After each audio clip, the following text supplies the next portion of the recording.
This is Talk of New England.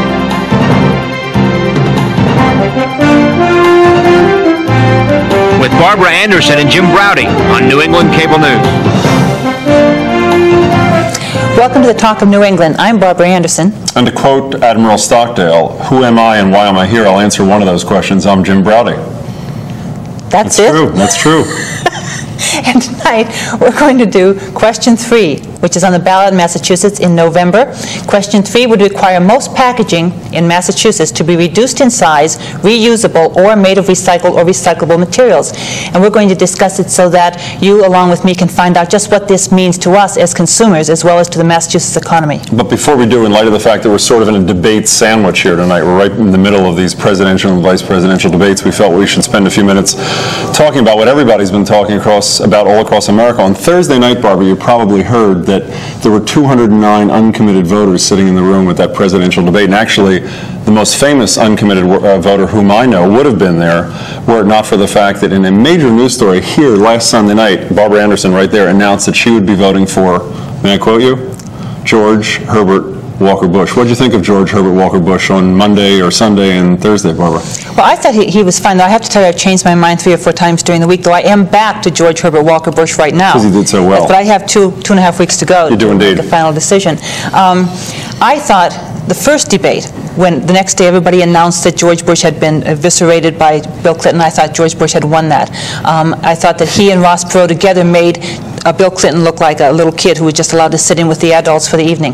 The second debate, where they were all... the first debate, by the way. I should say Marlon Fitzwater, before the debate, and something that makes you feel real good about your president said, and I quote, George Bush, you are an American, George Bush is alert today, which I thought was terrific. Even liberals are Americans, Afterwards, you know. Peter Jennings said something I also thought made me feel good. He said, well, at least George Bush spoke in full sentences, so I guess that's pretty much what persuaded you on Sunday night? No, I thought he and Ross Perot were discussing things like foreign defense, and really Bill Clinton didn't have much to say. But in the second debate, when they were in my living room, this came as a major surprise to me, to find that I liked those 3 people, all 3 of them. Once they were down, sitting on stools, talking to me and other real people, I thought these are decent people who were trying their best to run for the toughest job in the world, and I decided I like all 3 of them. So now I can put that aside and just make a decision on the issues alone. You can't take it out of context. I mean, very relaxing. I think what's quite clear to everybody is George Bush is completely finished, and I think one of the sort of ironic or strange things, it isn't so much that George Bush didn't perform terribly well. I think the media's lead into this was almost ludicrous. The notion was that he has to do something miraculous. He's got to drop that bomb in this, and I don't mean that as a pun, during this debate to change the dynamic. What could George Bush possibly have done, except for someone like you, Barbara? What could George Bush possibly have done during this debate to change the economics of the past 4 years, to change his failed record on education, the environment, and everything else that people seem to be caring about? Well, that's your idea of a failed record. I'm not. And 60% of the people. He did the one thing, I think, that he could do that was very effective. He looked at us all. He looked right into the camera, and he said to us, if there were a national, international crisis tomorrow or the next day, who would you want to be sitting in the president's office? And I said to myself, George Bush, not Bill Clinton, because Bill Clinton, he'd sit there for a while, and he would chew on his lip, you know, and he'd look cute, and he'd be friendly and puppy dog charming, but I don't really Based on what? What indicates to you that Bill Clinton couldn't do foreign defense? I mean, I thought Bush's closing in that debate was almost as pitiful as Dan Quayle's, beyond this sort of notion, who would you trust if it turns out some horrible international crisis happened? How do you feel about Dan Quayle? What was it, Tuesday night? Ending with this thing, do you believe he's telling the truth? Do you believe he's telling the truth? 60 seconds, Dan Quayle did not say one single word in his closing as to why anybody in America should vote for Dan Quayle or George Bush. Not a word. Only, do you believe Bill Clinton is telling the truth? All we normal people out here are making our decisions based largely upon who we're not going to vote for. So that is kind of relevant. I mean, a lot of us don't want to vote for Bill Clinton, even if we like him personally, because in his book, the book by Al Gore and Bill Clinton, every verb in here is, and I quote, give, fund, fully fund, establish, create, ensure, require, expand, increase, guarantee, extend, grant, support, provide, invest. It's going to cost me a fortune. I can't afford this book. And that's what I'm going to make my decision on, not whether George Bush talks in full sentences, not whether Dan Quayle was overly protective of George Bush, or whether he he was attacking Al Gore and Bill Clinton, which he was entitled to do. I mean, if anyone was entitled to go on the offensive, it was Dan Quayle after what he's put up with for 4 years. And if I do vote for George Bush, it's going to be simply because Dan Quayle is still on that ticket, and I admire him. You want to talk about negative campaigning? There has never been more negative campaigning than what was done to Dan Quayle for the last 4 years by your side. Dan Quayle was a little 10-year-old attack dog. Someone told him, you got to say you're pulling a Clinton. Someone said you got to say the same thing. He said it over and over and over again. That's the way you used to do in debates with me. I'm not running for Vice President of the United States. I was doing a ballot question with you. Pitiful. George Bush, to quote my wife, is the best political analyst I know, a whiner. Apparently you thought it was a good debate technique to rehearse all of your attacks on me during the Question 3 campaign. If it's a good technique for you, why isn't it a good general technique for any politician? Maybe I should run for Vice President. What do you think of that? Speaking of Vice President, by the way, how do you feel about the way the press handled Stockdale after his performance? Incident, I should say, seems like a very smart guy, a very decent guy, an honorable person who really is a caring one, but I thought his performance was one of the most embarrassing 90 minutes I've ever seen on television. What do you think about the way the press dealt with that? They were, I think, compassionate. The thing is, after you watched it for a while, you have to admire the guy for even being there. And I admired him because, unlike you and I, who just love this sort of thing, we can't wait to get in front of a crowd and go at it. Most people are afraid of public speaking, and I think by attacking Mr. Stockdale or Admiral Stockdale, they would have had a bad reaction from a lot of other people out there who list public speaking as #1 of their greatest fears before torture, death, and dismemberment. Does he think Admiral Stockdale has any qualifications to be Vice President? I mean, my sense is the fact that the fact that the press didn't kick the hell out of Stockdale is a tribute to the fact that nobody thinks Perot is a serious candidate. Of course if he not was a serious candidate and Stockdale was on that ticket, it would have been the end of the campaign. But if he had not dropped out last summer, he would be winning right now. But he's not. I saw the ad. Did you see the ad the other night that he did his second half hour? No, I didn't see it. It was very impressive, and he would have won if he hadn't dropped out. But let's return to the beginning. You're still with George Bush, is that right? I'm with George Bush because I simply can't vote for somebody who's going to give away every single penny I have. Let me say, if you're voting only against somebody, if you're voting for somebody because he's not somebody else, then does Bill Clinton, if he wins, have any mandate from your perspective? What mandate does he have? Ronald Reagan every year, I recognize that. No, but okay, let's assume you're right. Let's assume it's a legitimate way to vote. I think a lot of people are voting that way. If you're only voting against Bill Clinton, or if people are only voting against George Bush to elect Bill Clinton, does that mean that Bill Clinton has a mandate on anything from the American people? Or would you say he has no mandate to do anything? Neither one of them will have a mandate, except except if they're against taxes, against public spending, against programs that help people, then they have a mandate. People are doing the best they can this year with two candidates that they aren't crazy about. I mean, maybe you're crazy about Bill Clinton because he likes to do all the things you like to do. Give, fund, fully fund, establish, create, ensure, spend, spend, spend, spend, take. Take care of people in need, fix the economy, make sure people go back to work, fix the environment, make sure people can afford health care. So, I mean, you can be happy with him. You can support him because he's out there to tax and spend. But I've got to do the best I can with what I've got. But the only thing that matters, at least to me, and I hope to you, is this woman is voting for George Herbert Walker Bush. We'll be back with you in 2 minutes to talk a little bit about that and also to talk about Question 3 on the ballot in Massachusetts this November.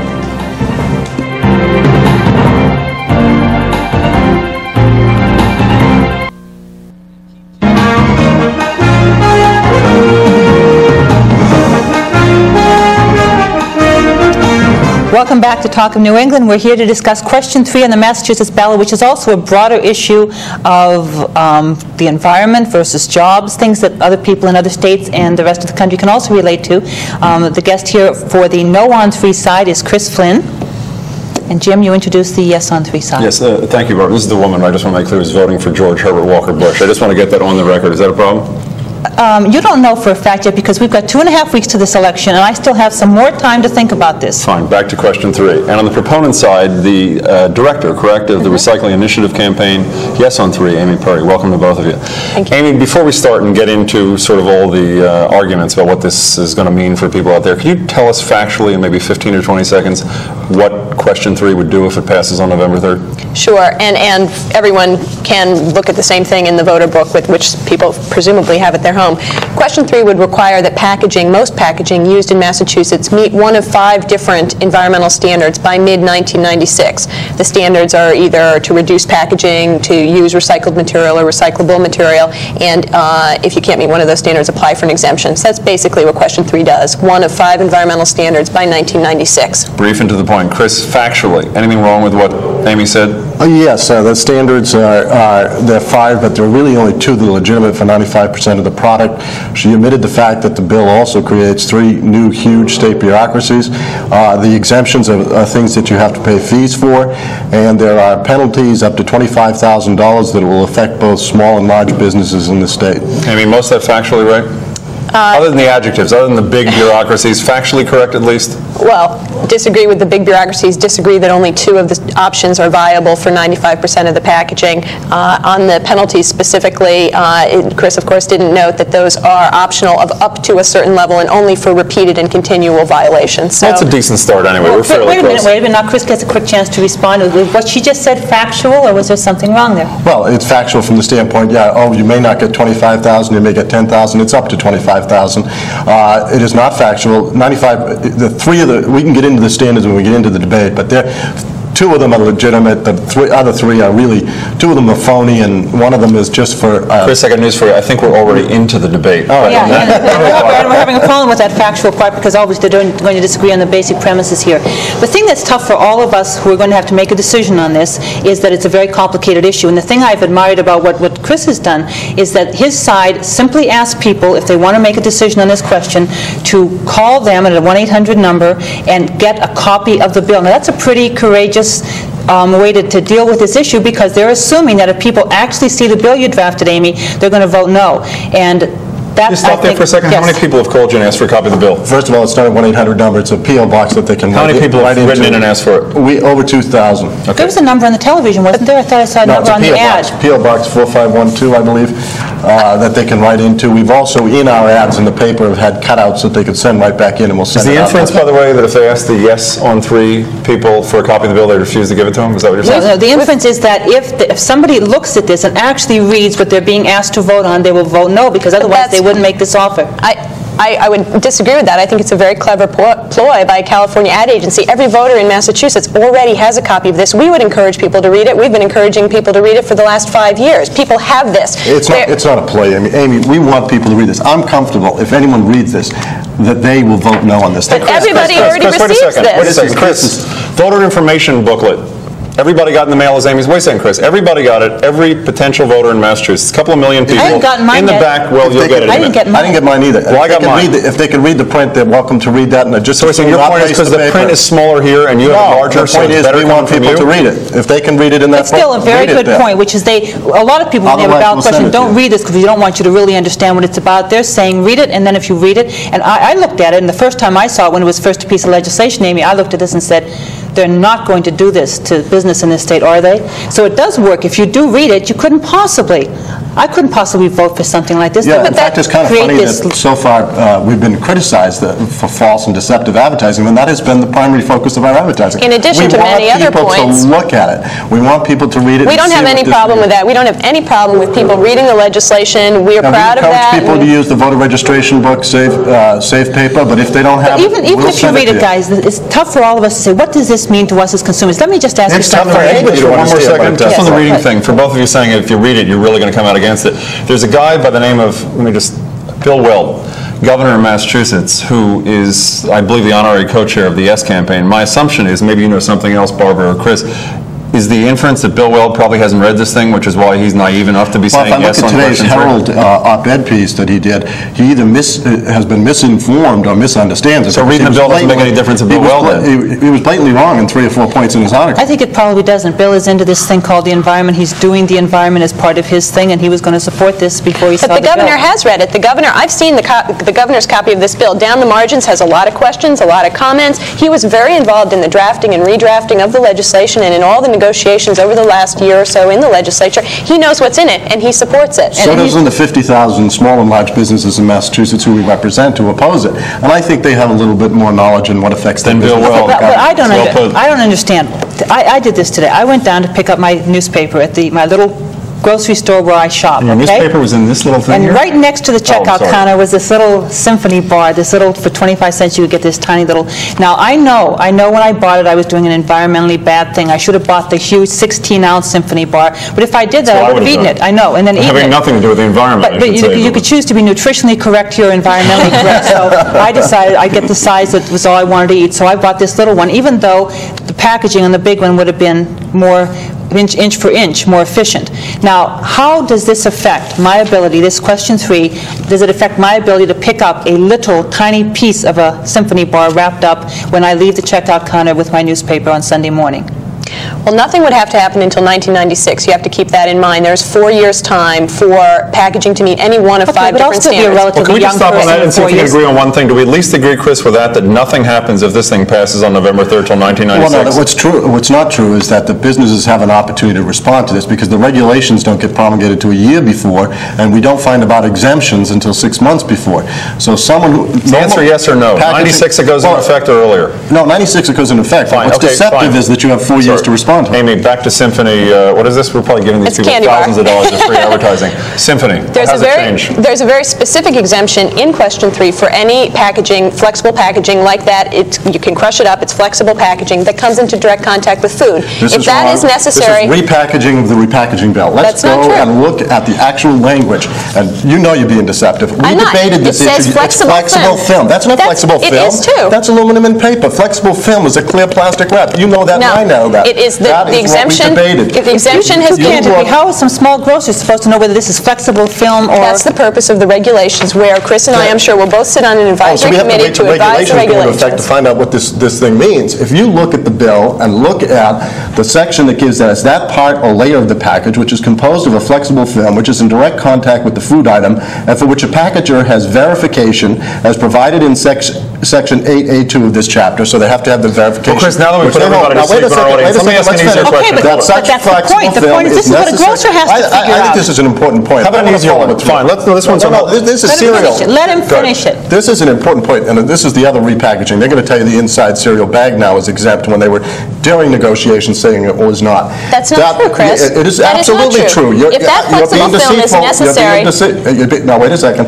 Of this chapter, that such flexible film is necessary to prevent premature spoilage or to prevent such food item from being otherwise ready. Okay, Chris, let's talk about my life. A new baby. We just adopted a baby a couple of months ago. We buy these cereal, rice cereal, oatmeal, these sort of things.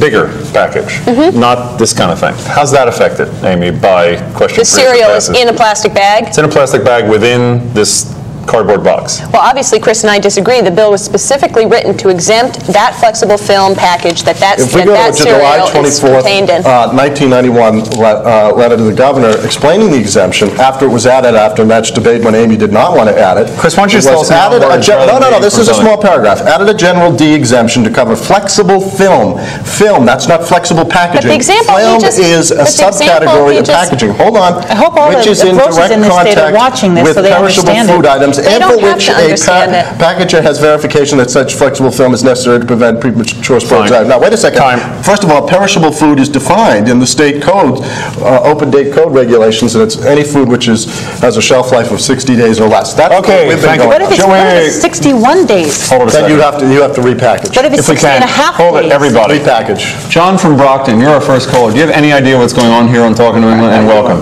How you doing? How are you? That kind of mixing me up. I know next year they're going to have to be saving cans and bottles and putting in different packages, for the trash. But I was just thinking, Coca-Cola, all the tonic companies have packaged their tonic a little bit different. Been safety caps on them and all of that. I was just wondering, now, the package is going to cost more to go when you go shopping in a market? Amy, what's the Things deal? like that? What's the answer to that? Well, I didn't hear the entire question, but I think it was pointing to the soda and soda That's what cans. he It Is that would Yeah. have cost us more because of question Right. 3 as a Talking consumer. about Coca-Cola particularly and Right, but others. the particulars with the Coca-Cola is any can or bottle already covered under the bottle bill already meets the standards because they're getting recycled in the state. Also, Coke has developed a plastic soda bottle that's made out of recycled plastic that would also already meet a different one of the standards. They've Me, done you that can do at a without cost. mandates. Amazing what you can do when you know that mandates are coming down the pike. Absolutely. And industry can adapt, and they can do so. Those two examples are on the market at a competitive price than ones that don't meet the standards. John, can I ask you a question? We're going to try to do one of our famous or infamous informal polls tonight. Do you know yet how you're planning on voting on question 3? I'm going to vote against it. You're going to vote against it. Had you Good decision. Based on what, John? How much do you know about question 3 that caused you to vote no? What's your interest or situation? What's that? Not that much. So why are you voting no? Pardon me? Why are you voting no then? I think because I don't know too much about the thing, and I should know a bit more about it, because they say if you vote on it, it'll be high, prices will higher, the prices are going to be much higher. So generally, if it's something that seems to be so complicated that you don't really understand the impact of how you're going to vote, the safe thing is to vote no. Is that generally what This is, let me just say, John, if I may interrupt before you answer, this is coming from the woman who put Prop 2.5 on the ballot in 1980, one of the most complex ballot questions in the history of Massachusetts, with all these different provisions, now saying if a ballot question is too complicated, Yeah, but we were able to explain it in a debate. I still haven't found out if my little package here is going to be allowed to be on my grocer's counter or not. Wait till the bureaucracy is formed and the regulations are promulgated and we go through filing for the exemption, paying the fee to find out whether you get the exemption. But you're purposely diluting the issue and losing sight of the problem. We're not diluting the issue. This is the very issue. There are better ways to do this. I disagree with Barbara in the fact that this is environment versus economics. This isn't for the environment. This is for a propaganda piece to put forward and put pressure on industry in Massachusetts where it's seen nowhere else in the country. It's first in the nation standards that are arbitrary, unworkable, never seen before, and can't be justified that you can achieve. Okay, Amy, this is what I kind of pictured, maybe because it's just I'm really new at this. A truck comes up into the Massachusetts border, right at the Rhode Island border, say, and it has in it boxes full of packaging that is now illegal in Massachusetts. Do you have to unload the truck? How do you know that? Because if people voted for question 3, I don't know. I haven't even found out about my little candy bar. No, but assuming that it's something that both of you would agree falls under the category of question 3, you're not allowed to have it in Massachusetts. And 4 years from now, you're already sure that it won't meet the standards. Well, suppose it doesn't. Suppose it doesn't. Suppose it doesn't. What happens then? Do they stop? Do they load it from that packaging into another packaging there at the border? There is packaging. Then do they throw out the old packaging, and isn't that more waste?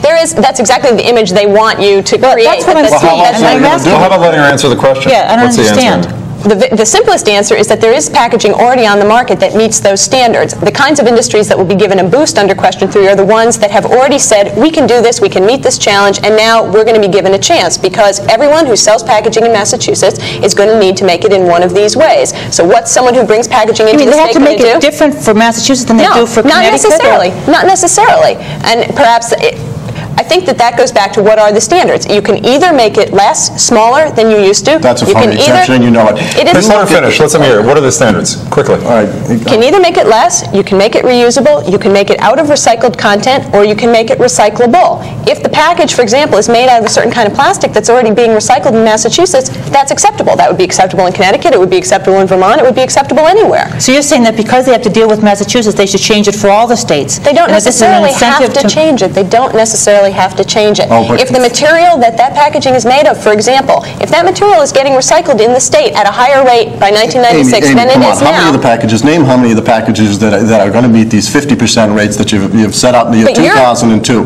Now wait a second. That's different. We're Let's talking look at about the 5 standards 1996. again. First of all, source reduction, which is reducing packaging size, which would be the most preferred of all. It is such an absurd standard in this proposal. What a package would have to do, you have to take a package in every 5 years. That's not true.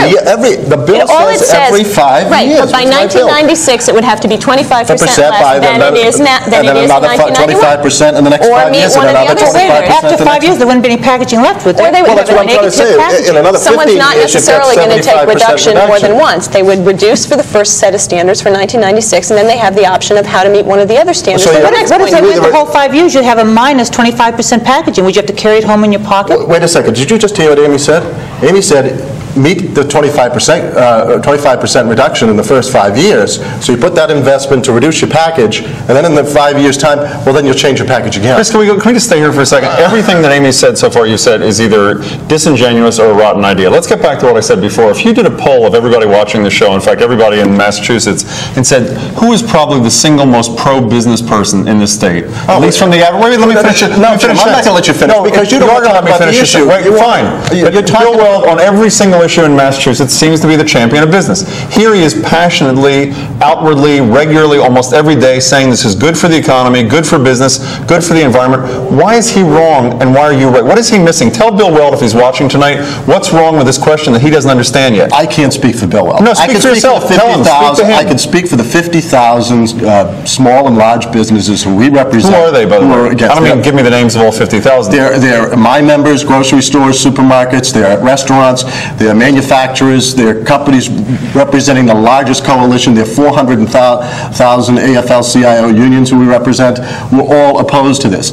The governor has taken a position. He takes a position on a lot of issues. Wait a minute, the AFL-CIO, isn't that one of your members? It is indeed. And one of the beauties of my organization, AFL-CIO is on the on a no-on-3 side, is that right? And unlike Citizens for Limited Taxation, team is not a monolith. You don't have to agree on every issue. That's one of the beauties. Well, we don't have to agree with the governor on every issue either. And I can certainly speak for all the environmental groups in the state. We've sort of lost sight of the issue that we're trying to solve here. We have a serious garbage problem. We're generating over 6.5 million tons of trash every year, and we're burning and burying 90% of that. A third of that trash is wasteful packaging. All the Question 3 does is says, within a 4-year period of time, make your packaging more environmentally sound. We have a serious problem here. We need to deal with it. We can keep burning and burying, or we can reduce and recycle. Chris, do we have a problem or not? Well, an environmental problem? Yes or no? We need to address solid waste, certainly. How do we fix it? It's an issue that needs to be addressed, but we don't need the scare tactics that we're drowning in. Fine. How do we fix it without Question 3? What do we do? What we need to do is create incentives. We need to create programs. We need to create facilities. Those are nice words. What does that mean in English? Well, what we need to do is to continue what Massachusetts has already started. We have the 4th highest recycling rate in the country in Massachusetts, and what we need to do is build on that. You going to let me finish this? Let's hear it. Okay. What we need to do is to create the tax incentives to bring the types of industries that need to be created in here. We need to create the facilities that can close the loop. You don't just set up a program with arbitrary and unworkable mandates and then think that all of a sudden you're going to get recycling.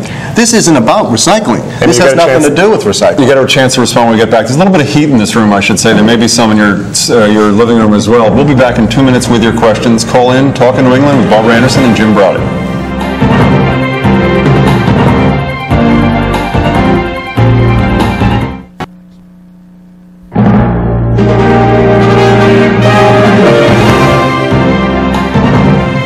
Welcome back to the Talk of New England. I'm Barbara Anderson. This is Jim Braude, and these are our guests, Chris Flynn and Amy Perry, debating Question 3. I should say Barbara Anderson is generally horrible with names, and I want to compliment you for getting all 4 of us, including yourself, right. It was very impressive. Thank you, Jim. Before we get back to our guests, we're actually going to show you a clip in a second. The thing you're about to see comes from Eyewitness News Conference on Channel 4, where Governor Weld was the guest.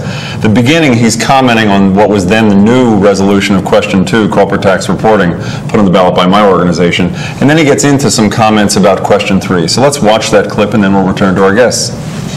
This matter. Are you happy with this peace that's been made, apparently a quiet peace between the people who want to put a question on the ballot regarding businesses opening their books on taxes? Yeah, I'm very happy with it, John. I think that Congressman Joe Kennedy and former Senator Paul Tsongas deserve a lot of credit for taking the initiative there to try to hammer something out that would avoid Armageddon, because the fact, as everybody around the table realized, is that we as a Commonwealth would lose something in the process of the fight, no matter who won. I'd like to see the same thing myself with respect to the recycling question, Question 3, which I tried to hammer out a compromise on for several months in February, March, April of '92, until finally the business community said we don't want to deal anymore, or at least the representatives of the business community who were at the table. But that once again was the governor. Chris, going to you, the governor seems to be saying a couple of things. One, he was trying to work a deal and your guys were the problem. And 2, he seems to be saying that he wasn't quite sure whether you were really representing the true business community or just representing the narrow group of people who were opposing Question 3. How do you respond to it? Well, I think he was wrong on 3 counts. First of all, he called it a recycling bill and has nothing to do with recycling. It's a repackaging bill. Secondly, we never walked away from the table. We put the most progressive, far-reaching recycling proposal on the table that's been seen anywhere in the country. Oregon and California are the only 2 states that have packaging regulations that are on rigid plastic containers. Ours was went further, went for all packaging. What's 3? And the third thing he was wrong in is that we just represent ourselves and not the businesses. You can tell by the list, and I can give it to you, who we represent of over the 50,000 Massachusetts small and large businesses in the state. Amy, why was there no deal? That's who we're representing. There was no deal because the out-of-state manufacturers and their lobbyists said no. Basically, the most powerful forces fighting this legislation, in addition to Chris and his organization, were the national plastics industries and their lobbyists in Massachusetts, also Procter & Gamble. And the lobbyists representing those particular entities, which is I think what the governor was referring to, made very clear to the governor and to key members of the legislature that they did not want to accept the compromise that he and the legislature had put together. Well, before we take on the call to that. Sure, and then but when you finish your response, can we hear how much money we're talking about on each sides of this, and then we're going to get back to our callers. Chris, your answer, then the money. I've got to say, in 1990, when this was first headed for the ballot, there was a committee formed. It was removed from the ballot because the Supreme Court said the signatures were not obtained properly. I did not join the committee originally because we didn't like the way it was going. To say that I'm a pawn for the outside national interest is absolutely false. I would not enter into that committee, nor would our membership.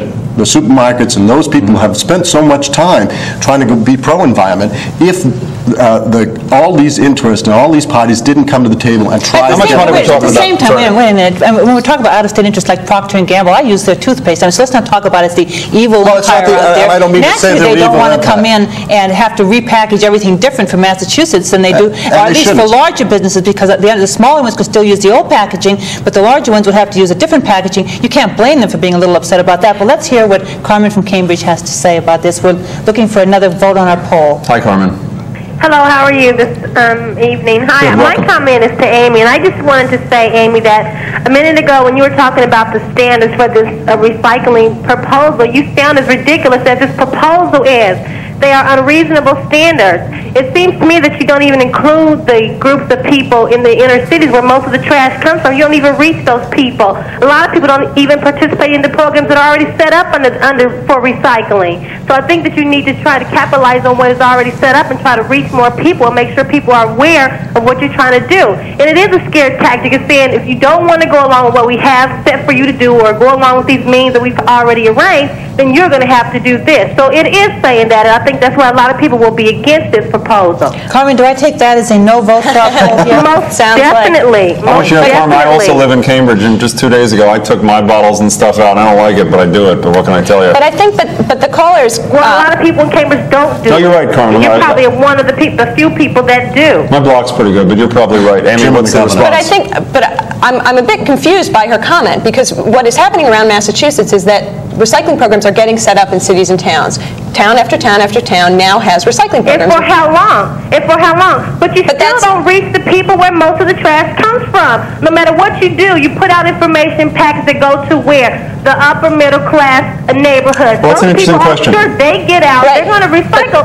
But you don't reach the people that where most of the trash is coming from is Let's stay what I'm with that. saying. That's a good question from Carmen. Why can't you do more with Carmen, the programs we you got the already question. have It's a set good up? question. Thank you. In mostly working class neighborhoods throughout Massachusetts where recycling laws now exist, what kind of compliance is That's where you there? have the recycling place where you go to take your things. That's where all those places are set up. Carmen, I hear That's you. true, Carmen, yes. They're not very accessible to people for one thing. Carmen, thank you for calling. Let's hear from Amy as to how current recycling programs are working. And I guess the question from Carmen is, before we go to new ones, are the current ones doing what they're supposed to be doing? There's always an effort underway to get more people to participate in recycling programs. I certainly have worked for the last several years to get people to participate in the recycling Couldn't you programs just that are force set them? up. Couldn't you charge them $25,000 if they don't cooperate? You certainly That's what could, you're but the going to do to problem with businesses. Only in Marblehead, Barbara. But the problem with recycling programs right now in Massachusetts is they're maxing out. More material is getting collected than there is market for the material. In other words, the public's doing their part, but they're not getting met by the industry. In other Why is that? words, What does that mean? What does that mean? the public's enthusiasm and desire to participate in recycling has exceeded the industry remanufacturing of those Wait a materials. minute, doesn't the free market take care of that? Because as long as there's a market. This is the simplistic response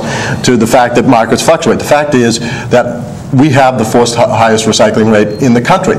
Recycling is relatively new. You've got to give a chance for the free markets to work. You don't force it by establishing unworkable and arbitrary standards. That's not going to make Amy, Chris has said several work. times, fourth highest recycling rate in the country. Is that true to begin with? No. Massachusetts recycles only a little over 10% of its trash. We burn and bury over 90%. Well, that's apples and oranges, though. Relative to the rest of the country, are we the fourth According to the highest Council of or State not? Governments survey that I read, we were the fourth. And it was What well was that? What year was that dated? That was this year's report. I've certainly seen figures that would argue with that. Ramesh from Sudbury, you're with us next on Talking New England. Tell us how you're going to vote and ask your question. How are you? Fine. I have a question for Amy. Sure. Amy, can you elaborate a little bit on the international implications of this packaging? Because most of the things that we receive here in Massachusetts, many of them are packaged overseas. Now, how do you suggest they figure out what goes to Massachusetts and what doesn't? And if they can't consume that in Massachusetts, do they throw it away or what? Let's answer. Very good question. Thank you, Ramesh. It is a very good question. That's why there are 5 different choices for packaging to meet. Not all of it has to do with how the packaging is manufactured out of the state. Some of the standards have to do with what happens to it once it gets here. I think the caller also should know that there are efforts to pass packaging standards happening all across the country and all across the world. Massachusetts is not acting alone in moving forward to have packaging meet better environmental guidelines. So None of them are so extreme, and as I indicated, the only two that have passed are in Oregon and California. Wait a second, Ramesh, I'm sorry. Can you ask your question again? Does Amy know about an organization called ISO? I'm sorry, IFO? Yes. What does that stand Do you know for? anything about it? No, I'm not familiar with it. Well, it stands for International Standards Organization. It sets standards for how a product is manufactured, what kind of environment it should be manufactured in, and what should be the packaging standard. Now, why can't you work within that ISO and influence that standard? Well, I mean, the rest of the world is doing it. Why does Massachusetts have to be unique? Ramesh, before she answers the question, unique, Ramesh. are you voting no on unique. question 3? Pardon me? Are you voting no on question 3? I certainly will. Okay, that's another one. Amy, what's the answer to the question about this international issue? Why shouldn't you just participate in this ongoing organization and work with them? Gladly participating with whatever efforts are happening to set standards for packaging, environmental standards for packaging. You don't even know. I'm sorry, I couldn't hear that. No, he misunderstood, Ramesh. You said you don't even know the Ramesh, she misunderstood the letter. She thought it was IFO. When it was ISO, she did understand. She did hear you. Thank you for calling, Ramesh. So, okay, are what you we want to know, participating in their what he work? wants to know is you've got this little company over in, say, Romania, just starting to export, and they have to understand all the regulations in Massachusetts as well as the general international regulations? No, it's the person who brings it into Massachusetts who needs to understand what message to send to their suppliers. They say to their suppliers, within 4 years' time, we want it made out of materials that can be recycled, or we want it reusable, or we want it just made... for Massachusetts. It can be different for and the other. We have a solid waste problem here. So the question is, are people who are bringing packaging into Massachusetts, do they need to take into account the Massachusetts environment? All we're saying is within a reasonable period of time, with standards that are completely technologically possible because packaging already exists on the market to meet those standards, should we push industry to adapt? Because someone can make it. Take Procter & Gamble, a company that's doing great strides and has a lot of packaging that could make it because they've used a lot of research and development in order to get 25% recycled content in their plastic bottles and things of this nature, that all packaging is going to make it. It's like saying you have one A student so everybody can be an A student. Well, the fact remains that a company like Procter & Gamble supports our position because packaging does more than just put the thing on the shelf. It has to protect the product inside it. They know that not all of their packages can make it. They're doing the things they can do with those that can. Also, Procter & Gamble is a company that can afford to put research and development into these products and can afford to be out in front. What happens to the small and regional companies? And not only that... Wait, are you saying that the smaller companies maybe couldn't compete with Procter & Gamble to do different kinds of packaging, so you'd actually maybe be driving smaller companies out of business and setting up even a monopoly in an area because only the bigger companies could afford to do the complexity of... To a certain degree, that could happen. I think there are some things that little companies can do, but only in certain The only instances. companies that are going to get hurt by question 3 are the companies that manufacture and produce virgin materials, the virgin paper, virgin plastics. If there's any job loss, it's on an oil rig in Texas producing virgin plastic. There are industries in Massachusetts... What this question well, before she even gets that, I have to say I'm embarrassed. I don't even know what virgin plastics and virgin It's when you cut down a tree to make paper as opposed to taking your newspaper and turning it into new paper. Or when you're taking oil and turning it into plastic as opposed to your milk jug and turning that into a new plastic package, for example. So the kind of company that is developing in Massachusetts and seeing a future in the economy in Massachusetts is the company that's taking milk bottles and turning that into plastic pellets that can then be turned into new materials, not the company manufacturing virgin plastics. About recycling. Let's find out what Bill thinks the debate is all about. Bill from Hull, you're with us next on Talking New England with Chris Flynn and Amy Perry. Yes, thank you very much. Can you hear me? Yeah, we can. All right, I've got a question for you. Just to let you know, I'm not committed at this point, but I'm leaning more towards in favor of 3, and I'm still gathering information. I appreciate having a chance to be on your show and listen to the information. Are we helping at all, or is it getting worse? Are you getting more confused by this, or are you... Well, it's filling in a lot of gaps. Thanks for being so nice, Bill, even now if that that isn't everyone's true. allowing the pro and the con to finish their statement so I can hear what they have to say than the other exchanges, it's more beneficial. What's your question, Bill? Thanks for calling. But no, I have a question. The question is this, that if we're fourth in the country in respect to recycling, why is it that 90% of the trash is still going to landfills? Even if costs go up, is it better to spend the money towards recycling or landfill management? Amy?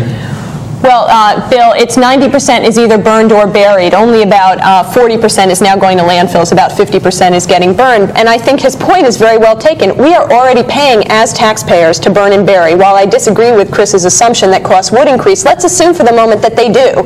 We are already paying through the nose to burn and bury, and we're paying to clean up our water supplies and to clean up our air from the hazards of landfilling and incineration.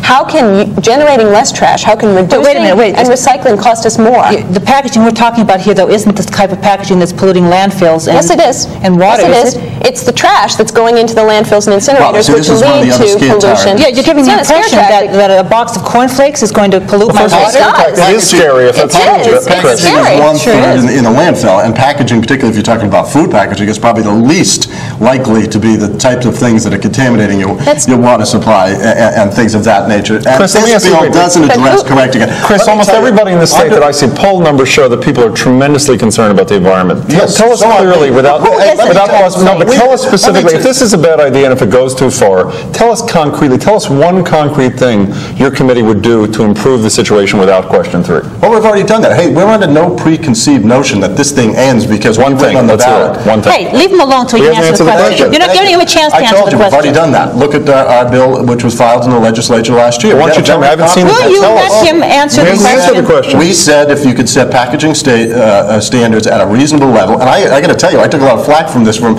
outside interests outside the state, but set packaging standards at a reasonable level, make sure that what the gentleman is talking about really happens, the infrastructure gets developed. Amy talks about all these recycling programs that are out there, but how many of them are collecting all the materials that have to meet the standards that are in the... They can't because the markets aren't developed. The markets don't get created by setting unworkable standards. And let's go back to the standards. We can't go back to them quite yet, but we can go back to them in 2 minutes, and that's why you should stay with us on Talking New England. We'll be right back with you.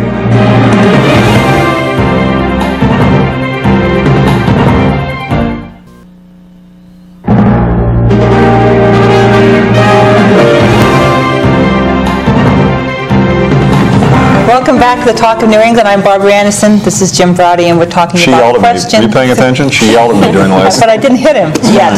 Go ahead, Barbara. I'm still trying to get this focused on it so we can get a simple yes or no or a simple answer to a simple question. It's not your fault, it's just a complicated issue. I'm a small grocery store owner. Apparently, if I have less than 10 employees or 10 employees or less, I don't have to comply with it, so I can still use the wasteful packaging. Incorrect. But that's not true. No, not correct. You're exempted from the fines, but the packaging that comes in your store still has to meet the requirements. Oh, but I don't have so you're going to have to pay, your consumers are going to have to pay the higher costs. Assuming... How are you going to make me, though? What if I don't?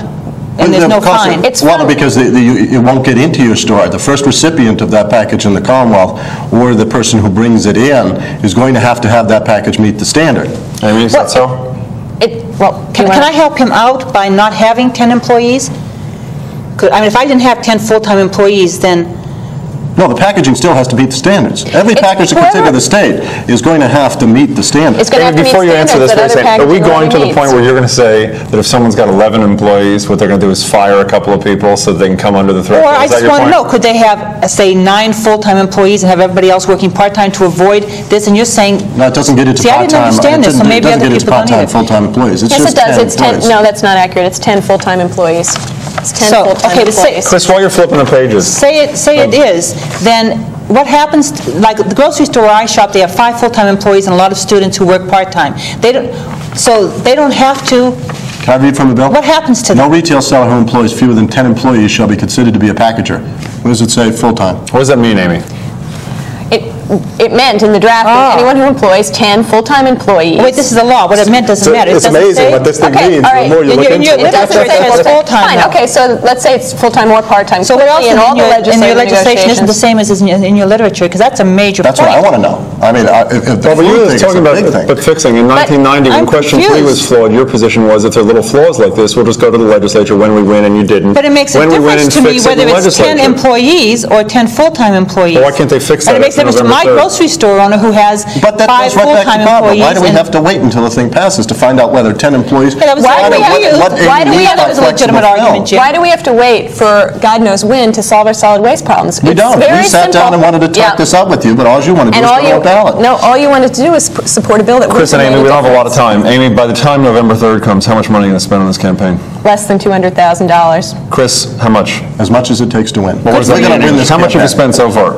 We've Public record, I just haven't looked it Yeah, up. we've raised over 4. So What difference $4 does it million? matter? You always spend more than we do. Absolutely. Sometimes Tell me, if you had a people need to proposal that was know. going to affect you and cost I'm not criticizing $500 him. million, Of course It's not a you're going to make it's sure done as a that doesn't criticism. It's done pass. as a, just because he has but it's people who important. have something to lose here and they have to put their money in it But it's to not- keep from going through this. But it's not. There's It is- something wrong with It is it. people who are afraid of change and change that would benefit We're not the afraid of Massachusetts change. We were public. right It is there, too. ready It is to- the companies ready that to are put profiting up- from the Amy, sale isn't change and happening manufacture. anyhow? I want you to know, wait a second, we went 51 minutes Doing on the it show this week. voluntarily? Wait a Just go second, into a supermarket. 51 What are you minutes talking without the about? word change being mentioned. Unfortunately, the duck comes down. Steve from Dedham, you're with us on Talking New England. Welcome.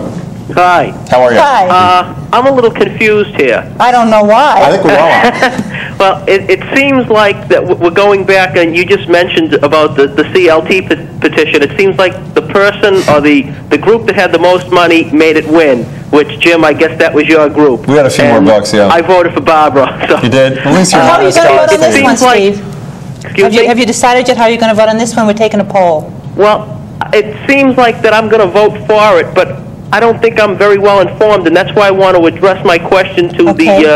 the two people Shoot. on the committees. Do it, Steve. I see the commercial on TV that shows the shop owner saying that it's going to cost me X amount of dollars, and I'm going to have to do this, that, and the other thing, and I think it's probably a good thing, but Who's commercial? This is your what commercial? are the bone facts This is on an both early I think sides? it's We the- don't have it. I think it's the guy who comes out and says that it's going to cost his consumers hundreds of millions of dollars to, it's going to increase costs. What's the caller's question, though? Is that Steve? Is that the commercial you're talking about? Yeah, the increased guy that cost. owns a little grocery Right, so store, he what's the- comes out Steve, and what's the says question it's going to cost for X amount of dollars. Chris or Amy? We know what the commercial is now, I think. What's your question for either or both of them? Well, is that the actual fact? I'd like to hear the opposing side. Amy? It is certainly not the actual fact. The study that Chris and his colleagues have paid several tens of thousands of dollars to commission relies on faulty assumptions and has been criticized by independent packaging analysts. They come up with their $500 million, $230 a household. Saying what? by- It was saying what? That it would cost every household $230 That's if what it their, passes? that's what their It's a very completely conservative- bogus Let her finish, study. then you can respond. That is what their bogus study asserts, based on the assumption that all packaging would meet one of the standards, based on 4 examples of packaging, just four that they picked randomly. They all No, happen to be there were 4 plastic. examples they used. They But went that is 5, how hold on, 4. Amy, if Chris. 230 a family is wrong, what's your best guess as to how much this, assuming that people want the environmental benefit, but what is Right. your best guess as to the actual cost for an average family in the state? The It's actual not cost will 230. decrease for the average family if you look at the way people are paying for solid waste disposal. Not The true. more we reduce and recycle, the less the average consumer pays for their trash. But this The doesn't less really promote packaging- recycling. Yes, it does, It does Chris. not promote. In Yes, fact, it I does. think under... Why will all the environmental... a great scenario is that we might produce more Oh, we trash. don't, okay. We're actually holding on John. Well, because why actually- not? Go ahead, Chris. Well, the other thing is this, our study was commissioned by a group, Clayton Environmental Associates, who has done studies for DEP, the Department of Environmental Protection, for EPA. PERG likes to do studies by PERG and then go out and get those on the street. PERG, I should say, by the way, for those who, since that's the first, that's the Public Interest Research Group, which, Amy, you do when you're not doing ballot questions, correct? Right, yeah. For this period of Just time, so I'm that people representing understand. 1,700 environmental groups in the state, all of whom have been working for 5 years to pass a bill which obviously is about recycling recycling, why would we all be working to pass it? It's not about recycling. It's about packaging standards. As somebody who recycles, I have a kitchen full of bottles and cans and things, so I recycle, and I'm really into doing more of this. And when I was at the hearing on this bill, Amy, people talked about some of the packaging in the stores, and I started looking at it. And I don't buy that except once in a while with my little candy bar. I mean, I try to avoid the extra wrapped cheese and all that. So why, if people aren't consciously starting to do this themselves, why does the government have to come in and force us to do it? Do the environmental regulators, do they get some kind of thrill out of pushing people around and threatening businessmen with fines and things? I mean, does it give them a power that they otherwise don't have because they don't have a business? No, obviously that's your interpretation of that. I'm asking. I've always wondered. Barbara, you're right, because the deregulation of the SNLs and the airlines has worked so well. You're right. We shouldn't have regulations in this area either. But we should enforce the regulation that causes But we should create packaging police that go out and inspect. Packaging police that go out and inspect. Well, who's going to go out and inspect these packages? You know, that's. I mean, we haven't even got to the bureaucracy this thing creates. There's 3 new state commissions. There's regulations. Voluntary commissions. Unpaid voluntary commissions that have to be staffed. No more reading. That's a dangerous one. Oh, don't read the bill. God forbid. No, you said it's available from you. It's available from you. We have limited time. Please. Linda from Burlington, welcome to Talking New England.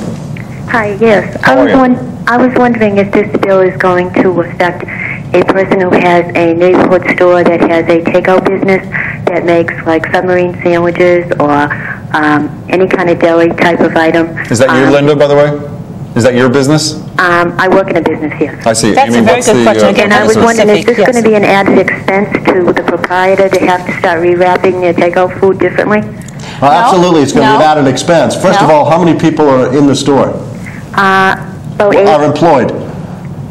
10, maybe 12. Well, if it's 10, they may be exempted from the fines. But if it's 12, they have to pay the fines. But in either case, they're going to have to pay the increased cost for the packaging that comes into the state. Assuming, as Chris does falsely, that there would be an increased cost. Packaging exists that already meets these standards economically. All we're saying is that the free market has failed. The companies that are producing the most amount of packaging are not doing so in the most environmentally sound manner.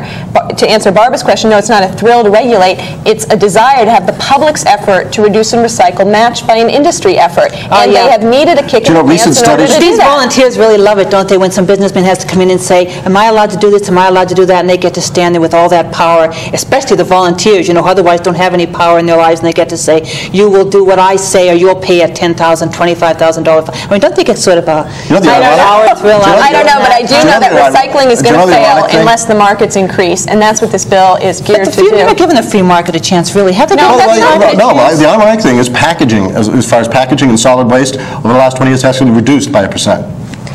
It has actually been reduced. And the amount of packaging used has increased. Because of the public demand. Right. Chris and Amy, before we continue this discussion, we actually have Senator Tipton, who's a former senator from Indiana, with us. Welcome to Talking New England, Senator. And what are your thoughts on this issue? And why are you watching the show? That's equally important. How are you? Hello. Welcome. Why am I watching the show? No, I'm being facetious. We're glad to have you. It's terrific. I just called a dear friend of mine, an old shipmate. I'm a retired naval aviator in New England, and I called him and he wasn't home. I wanted to discuss this with him. I made the mistake of voting against a similar bill in the Indiana legislature some years ago, and I've lived to regret it. I come to the, and my question will be this, I come to the realization too late that the antis spent enough money against the bill, as the young gentleman sitting to the, whatever he's got, Chris Flynn, right over here, yes. On 3, I didn't catch his name. Yes. But a similar lobbyist as him put out enough money in Indiana that they could have relieved the problem, the worry of the people that they claim were going to lose, the shopkeeper and the packager. If they had just divided that money up they spent on we legislators and all the propaganda, they could have covered the loss and we'd had a greater environment. And Senator, when were you in office, I would also like to comment on is that we have our acid rain falling on New England and the maritime province of Canada, where I love to travel. I think it's one of the most beautiful places in the world. And I notice along, especially the major highways, how dead those small water bodies are, and the trees are dying. We we maintain here in Indiana it's necessary for us to keep burning the high sulfur coal because of jobs. Well, I wish you were here now because our leaves are more beautiful this year than they've ever been. Maybe that'll answer very good for them, huh? Senator, may I ask a favor if I may? So I'm going to quit. But Senator, we only have... What about the cost? That could be... The cost doesn't seem reasonable whenever they'll spend more money than the lead's loss would be. Senator, thank you for calling. We only have a couple more seconds, very briefly. Yes, Senator, first of all, I'm not a lobbyist. Second of all, the industry... Chris, hold your answer. We're going to keep you with us with your permission for 10 more minutes. You got to answer the Senator's question when you come back to us in 2 minutes on Talking New England.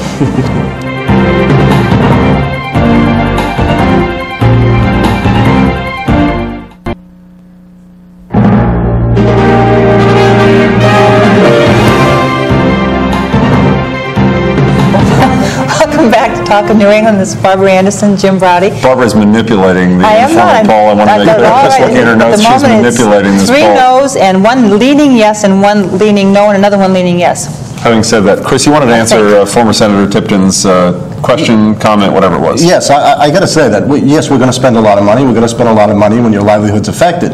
But I got to tell you, the money we're going to spend in 1990 when this measure was headed for the ballot before it was pulled off by the court, we had $10 to $15 million in grants on the table and agreed to voluntarily start heading towards more recyclable material. So we don't want to waste this money on a ballot. We're not the one who put this thing on a ballot, but we're sure as heck going to make sure it doesn't pass now that it's on the ballot because it affects our livelihood, and we should. Vin from Cambridge, you're with us on Talking New England. How are you? Hi, I just want to make a comment on some of the banter I've heard about regulation and free market forces. And I'd just like to say that it seems to me that to assume that some type of free markets are going to solve our environmental problems, I think is a bad assumption. I think the way that we need to look at it is that we need some type of government regulation to push industries in certain directions and then to let free market forces decide whether they succeed or not. In other words, in many countries, such as Japan and Germany that have had great success, the government has taken a proactive stance and has forced companies to do certain things, and then these companies have become very competitive and become world leaders in these industries because they were pushed in a certain... Excuse me? Are you a yes vote on this? I'm a yes vote on this, yes. If it's working in Germany... I think that this type of regulation is in the best interest of most people, and it's going to improve our way of life. And I think that if we have more regulation like this, companies will figure out ways to create better packaging and perhaps become world leaders in these areas, and it will create jobs and create income. Vin, thanks for calling. Chris, Germany and Japan, he says, doing this and it's working. Well, now, first, I'd like to find out who says it's working. It's just been instituted in Germany within the last 6 months. You've got to remember, Germany's a country. This is a state. We operate in interstate commerce. And what Germany has done is under attack, and they did it for protectionist reasons, and the European community is outraged by it. Secondly, by establishing arbitrary and unworkable mandates doesn't mean you're going to get the results. I'd like to have the goal-oriented approach that the newspapers were given, as opposed to, so you're heading towards a goal. Yeah, let's give us targets and direction, but don't start putting both ears in the water. Your blood pressure was about up to here on the question of Germany. Can you respond to that first? Well, first I want to say I couldn't agree with the caller more. That's exactly the point. In the environment, we have too much waste and too little time, and I know that sounds trite, but that is the reality of the situation. Our problems are getting worse and worse, and there is a role for government to intervene and say, look, if industry is not doing it on its own, we need to give it a kick in the pants. The public is doing what it can to separate and collect, but the public alone can't reduce the amount of packaging on the market and can't improve the market conditions for the materials that they collect. Why not? It's just going to be a good thing. Why isn't it going to be something that business is going to want to do as they see a demand rising up from the people like us? But no, but you're going to force them to do it. Do you think the government can do as good a job on this as they did on, say, regulating the banks? But the point is for government to say, not tomorrow, but 4 years from now, you have 5 different choices. I agree fully. If it said, come November 4th, 1992, you got to meet a 50% recycled content standard or get off the shelves. That would be let me ask a question about this regulation. Should government have any role, Barbara, in making sure that people have health care, making sure that there are decent safety conditions? Government does have a role in all these things now and hasn't done a wonderful job. I mean, so no health and safety regulations, nothing on health care. Let business just do whatever the hell it wants on any issue and let the chips fall where they may. Is that your position? My position is, what has the government done so far to make the the situation better, and all I've seen is government making the situation worse every time it's gotten involved. Donna, do you agree? Welcome to Talk in New England. You're from Beverly, and we're glad to have you. Donna? Hi, Donna. Yes, hi. Hi. I'm a little bit confused on this question. Okay. What You are are we not talking alone, about? Donna. Is it strictly supermarket packaging? Is it all product? Good question. As in cosmetics, as in the toy company, Amy, where can you answer that? I am working, where the package sells the product, and the bigger the package, the better it sells. Donna, did you say in the toy industry that where you Yes. work? Because she's pointing out that children will go for the bigger, brighter package, and that's part of their selling, part of their marketing. But I'm sure the government can sell toys better than the private sector, right, Amy? No, but I think that the environment has to get taken into consideration as well. The bigger the package, the better it sells. Well, where's the environment and all that? That means more waste to the landfills or more waste to the incinerators. Bigger is not always better in packaging. And under their proposal, bigger doesn't necessarily mean you'll be excluded, because you can meet the recycled content standard, and if your material is meeting X percentage recycled content, you could have a bulkier package that's still going to wind up in the Massachusetts landfill. But in response, the other half of in response, let's just try to answer Donna's question. The other first half of the question, it isn't limited to just supermarkets or things like that. If she said, is this limited to supermarkets, I couldn't quite hear that. No, it's the legislation would affect packaging used in Massachusetts with certain exemptions for food and certain types of food packaging. Certain types of food packaging, Chris, and certain types of medical packaging. But it is beyond just what you see in the supermarket. It means the shipping crate, for example, that's normally reusable. It means the box that Stop and Shop, one of Chris's members, has started to use at their supermarkets that people can bring back to the store to reuse again. It includes those types of examples because they knew that somewhere down the pike they'd need to have. Yeah, because they don't want to help the environment. Business would never want to do that. But let's go back. This is every single package that comes into Massachusetts. That's not true. And 80% of the packages that come that are in Massachusetts come from outside Massachusetts. A company like Raytheon, building a Patriot missile, 1,000 parts. Every part that comes in a different package into the state has to meet that standard. Oh, this reminds me of something. What about something like the MWRA, the Mass Water Resources Authority, where all of our water charges and sewer charges are going up? Do they have to abide by this? Absolutely. The So that's state going to does, but not affect our cities and water towns. bills too? This is unbelievable. Both of So their the heads state are has to shaking do it yes too? simultaneously. After all this time, they both agree on one of these issues. So the MWRA costs... The state does, but not the cities or towns. They're exempted. But the MWRA is not the cities and towns. It's a state agency. They're not exempt. But Barbara, you keep going back to Chris's assumption, and I know you're on his side, so that's only fair, that costs will increase. And that is a gross over assumption that you cannot predict. There's 4 years' time, there's packaging already on the market that meets these standards. All we're saying is that everyone else should meet the same standards and do so at a cost-effective and even if it competitive turns out, way. Amy, you're not right, I should say that most of the polling I've seen about what people are willing to do with their money or not, most people, the vast majority of people, seem to say time and time again, when it comes to environmental protection, when it comes to health care, when it comes to safe neighborhoods, public education, they're willing to pay a little bit more. It's a sound, rational policy. No question. Why can't we just go in and say, I'm not shopping at your store unless you do something about the packaging, and as consumers try to influence this instead of having the government On that note, force people to Chris, do it. 15 seconds, tell those people at home why they should vote against this thing, then you're going to do it, Amy, and then we're going to say goodnight to you, at least you too. We'd ask you to vote no on question 3 because it's the most costly, expensive initiative that we've ever seen in the state. And it's going to cost you hundreds of millions of dollars in both consumer and taxpayers' costs. It's going to create 3 new state bureaucracies, and it's going to leave over 90% of the solid waste untouched. Vote no on 3. Amy. The environmental groups in Massachusetts and Governor Weld and a broad coalition of local organizations and local officials urge you to vote yes on question 3 to reduce wasteful packaging and increase the recycling. The public is doing its part, but the packaging and plastics industries need to join with the public to use less packaging and create better markets for recyclable materials. Well, thank you both for being here. Chris, Amy Perry. Before we go to the break, what's the score here? Well, the last couple of people we didn't ask. So we've got 3 no's, 1 yes, 2 leaning yes, and 1 leaning no. So this really clarifies the picture for those people at home on this. Is that right? Yeah, except, was I a bad person to buy this little chocolate? Make sure you stay with us. We'll have a couple of more minutes to talk about this issue, presidential elections, those kind of things. Thank you both. Thank See you again soon. Thank you. Bye.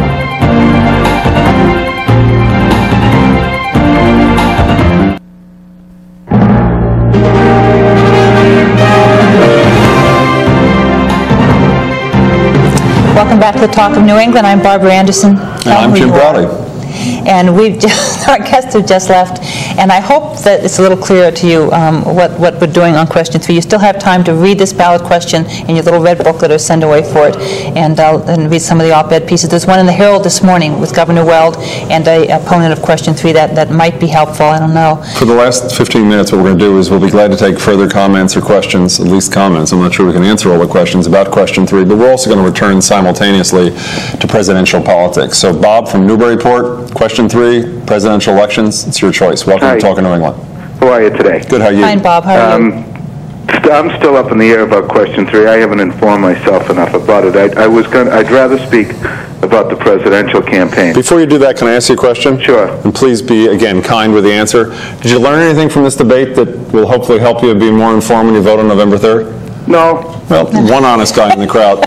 On to the presidential elections. Okay. I'd like to touch on George Bush and his involvement in the SNL. Mm-hmm. Okay. George Bush Jr. or George Bush Sr.? I just would like to get a plug-in for a book that's coming out in a couple of weeks by a guy by the name of Bruton from Houston. Mm-hmm. They haven't exactly named the book yet, but this was a fellow who worked at the Houston Post and just happened to be put on assignment on the SNL and has come up with some pretty amazing associations. Before you say, Bob, before you describe them, how do you know about the content of the book if it hasn't come out yet and it doesn't have a title? There's excerpts in an article in it in the Village Voice. I see. Okay, shoot. Okay. I think it's only fair that if George Bush can associate Bill Clinton, okay, with subversive forces 25 years ago in Vietnam, then it's fair by association to wonder about George Bush's association in the SNL scandal when he has so many friends that ran failed SNLs where the money is not traceable. I'm sure you both know the land. Also a son who was on the board of an exactly. SNL. Yeah. Who was on the board of an SNL, I think in Colorado, wasn't it? And the tip of the iceberg goes right to a place in Houston called the Houston Country Club. Okay, where all these people gather socially, and George Bush gathers socially with them. And I'm not trying, there's no proof there. It's pure innuendo, okay? But my point is that I want this whole election's been about innuendo. Let's Why stay away stop from the now? innuendo for just a second. What's factually clear is this SNL nightmare has happened on George Bush's watch. One of the things that I've been curious about... Not to mention the watch of the Democratic Congress and people like Keating. Keating was a Democrat. Let's just stay on this for a second. Why do you think Bill Clinton has not talked virtually at all about the SNL crisis in this because the Democrats are as guilty as the Republicans, so it doesn't do them any good to remind everybody of that. Oh, yeah, it's a power structure in Washington, Republicans and Democrats. That's why they don't want to talk about it. And there are boxes of information, okay, about the Bank of Crooks and Criminals sitting in Washington that the Justice Department is just sitting on. Bob, tell us what's new in this book that factually that we don't know already about the SNLs that will tie George Bush to it that you know about? Well, there are a certain... Well, for example, George Bush, before, there's this fella named Walters who was, in quotation marks, Neil Bush's uncle. Mm-hmm. Okay? There were trips made to Colorado in advance of the deal that was set up for Neil Bush. I would like to see how anyone, and I'm in the process of going for an SBA loan, okay, which I think they're wonderful things. I think it's a great way to get Small Business Association, right? Accelerated or off the ground. Bob, can I make a suggestion? One of the things that's tough about this is because this book isn't out and because we really haven't seen it, it's a little hard for the listeners, the viewers, to understand. When the book comes out, call us back. We'll talk about it. There was an article in the Phoenix a couple of weeks ago that addressed a lot of this. That was an excellent article. And also you can read P.J. O'Rourke's book, A Parliament of Whores, the chapter in it on putting the hens in charge of the chicken coop. Also gives you a pretty good idea of what exactly happened in the SNLs. And believe me, it's nothing that anybody in Washington, Democrats or Republicans, can be proud of. Bob, thanks for calling. We appreciate it. I would like to say one more thing. Sure. I just wish that you people would stay on top of this book because I appreciate what you do, Barbara, okay, as far as watching over taxes, okay? I just think that we need to straighten out the intricacies of government so that the Justice Department is never used again to suppress evidence for any person in the higher government, be he Republican, be he President, be he the Congress. That's a big issue. Thanks and I would you for calling. Okay, thanks. And once again, when the book comes out, give us a call. George from Cambridge, you're with us next on Talking New England. How you doing? Hello. Hiya. Hi, George. Hello. Hello. You're with us. My name is George from Cambridge. Yep. Yes. Okay. And I'm a World War II veteran. And so is President Bush. We fought in the Second World War. Okay? Yep. And after the Second World War, and we had the GI Bill of Rights. You had the GI Bill of Rights, yes. Build a home, go back to school, learn some more, so you can work today. Right, where are we going with this, George? People died, got buried in the ground, and those got hurt, end up in the hospital, that they, collect their disabilities. George, you got to tell us. George, you got to focus on. Tell us what exactly your comments about. To be my generation is running the country. And it's very peaceful. I like it. How old are you, George? Okay. How old are you, George? And now Governor Clinton wants to run the whole country or the whole world with his own idea from Oxford. But he doesn't make that decision, George. The majority of people in this country make that decision. It's funny that, George, you're saying this because I was talking to my son last night, who's 28 years old, and he was interested in talking in voting for Clinton. He wasn't sure yet, but he was leaning toward Clinton because he said it's his generation. I said, wait a minute, it's my generation. I mean, Bill Clinton's a couple years younger than I am, but my son at age 28 related to Clinton, and yet I had always thought that young people related to the generation after the one above them, to their grandparents. How does your kid feel about you voting for George Bush, or haven't you told him yet? Oh, we've been talking about it. He's the same place I am, which is he can't decide which of the people he doesn't like the least. Or doesn't like the most. Does like the least. Yeah, whatever. That seems to be the general problem. Because he's concerned, as a lot of us are, with the fact that Bill Clinton doesn't seem to have any self-discipline.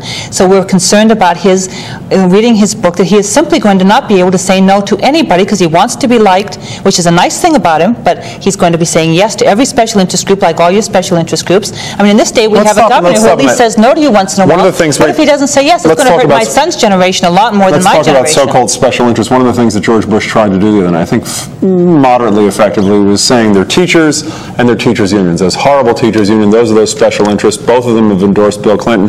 To my knowledge, both teachers' unions are against the notion of broad school choice without adequate funding, the notion that you can go to other schools, use money in the private sector, for private schools, those sort of things. Of course they are. Bill Clinton is for choice within public. Slave students who have to go to their schools. Why is it Bill Clinton is such a captive of all these horrible unions and special interests, and why has he stood up to them on this issue? Because most of the people around Bill Clinton don't agree with that, and they figure they can influence him once he gets into office. While meanwhile, on the other side, George Bush is for voucher plans, so to the teachers' union, that would be anathema. They're also picking the best of two. So the taxpayers can fund private schools as well. That's something you support? I support the idea of competition in the school system so that parents can choose their schools the same way they choose a car or a grocery store. But the public money goes to private schools? Yes or no? That's what George Bush said the other night. Do we believe in funding education or don't we? What difference does it make? If we believe in funding education, if we believe that education is something that the state should be doing to make sure that every child gets an education, what difference does it make what school it goes to?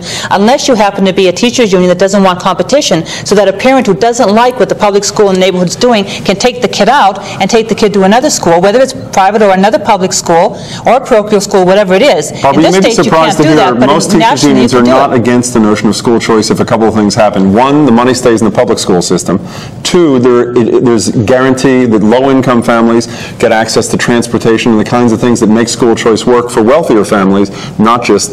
Jim, excuse me, I was here when they fought the school choice program on Beacon Hill. They were not in favor of school choice. And they came up with a list of reasonable criteria which would cause them to support it if the legislature did the right thing. Roy from Natick, you're with us on Talking New England. Yes. First on the recycling question. Back to question 3. Yes. I would certainly lean towards voting yes. And my only question is, where do we start? Yes, it's going to cost some money, but there's certainly a crisis out there in solid waste that has to start somewhere. And it's going to cost everybody money, short-term or long-term. I think the feel-good 80s was putting everything off till we don't have to worry about it, somebody else will, just has to stop. We have to start paying some fair share on all of these issues. Well, I agree with you on that, but let's focus on what the issue is here. The issue is the government going to force businesses to do certain things, or is the private market going to eventually be able to relate to consumer demands? Let me ask you something. Do you ever buy that cheese where each individual slice is wrapped individually?